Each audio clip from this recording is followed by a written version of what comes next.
Добрый день, с вами ведьма Аграфена и мой канал Магии и Колдовства, руны, гадания и таро.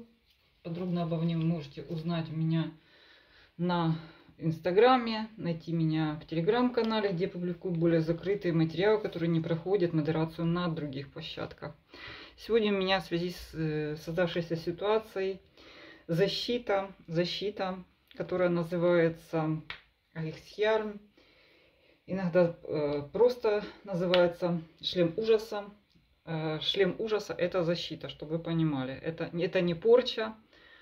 Очень старая древняя защита. Ее рисовали, когда шли в бой или проходили через какую-то опасность. Именно исходящую от людей, от противников. И будет нюанс по использованию этой защиты. То есть она существует в разных вариантах. То есть она существует, вы ее видели, я думаю, неоднократно. То есть самый простой ее вид — это все направленные альгизы. Вот так вот. Это самый простой вид шлема ужаса. Но он не самый распространенный, то есть самый простой. 4 руны альгиз. Это как бы вилы, которые встречают и пугают врага, чтобы он вас не трогал. Есть еще много видов других вариантов. Также варианты руны альгиз бывают разные, и лучи бывают разные. То есть есть 8-лучевой Айхсхьярм. Немножко руна альгиз меняет свой вид. То есть еще больше направлений. 8 направлений.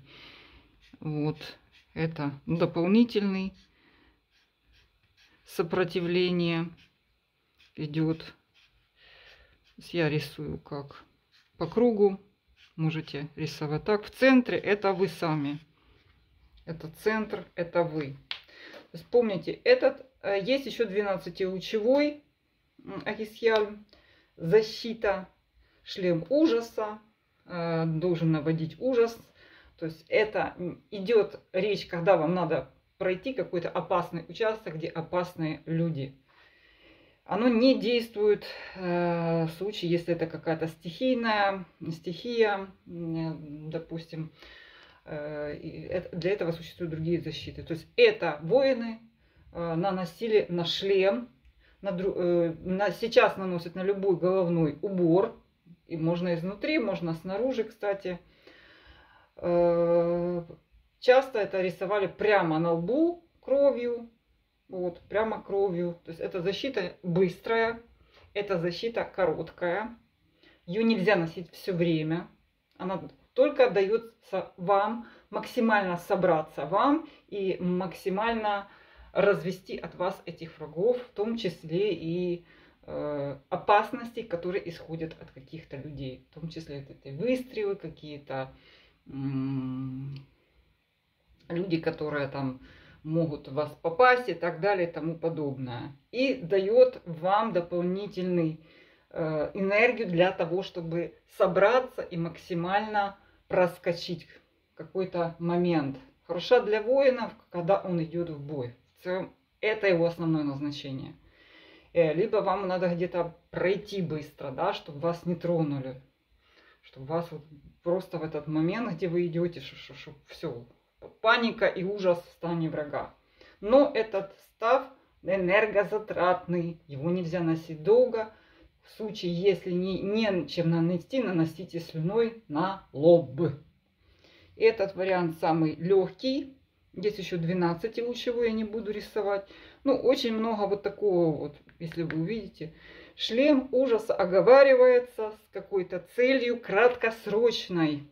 И сила данных рун защищает меня, наводит ужас на моих врагов, делает их бессильными и дает мне преимущество над ними, чтобы там, не знаю, победить в бою, проехать какой-то участок, чтобы вас меня там не затронули, никаким образом не нанесли вам вреда.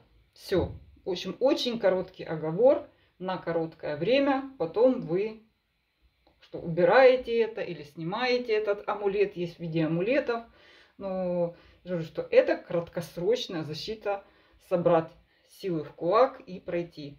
Эта защита более тяжелая, больше энергетики тянет. Это более простая, чем, то есть вы ее можете носить дольше. Эту, на какой-то там короткий срок. Вы можете поставить на своего кого-то другого человека в какой-то опасный момент. Вот я советую больше суток, двое не носить ее. Все, стирать.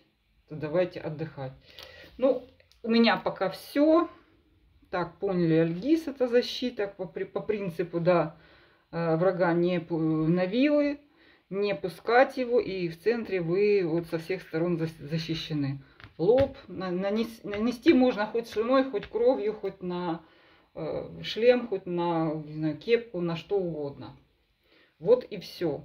Если вы меня спросите, как активировать, это не надо активировать, не надо проводить там над всякими там, именно если на лоб рисуете или на головной убор, никак. Если это амулет по обычным вашим способам. Всем желаю быть защищенными, всем удачи и чтобы силы вас хранили. Все мои контакты под этим видео. До свидания.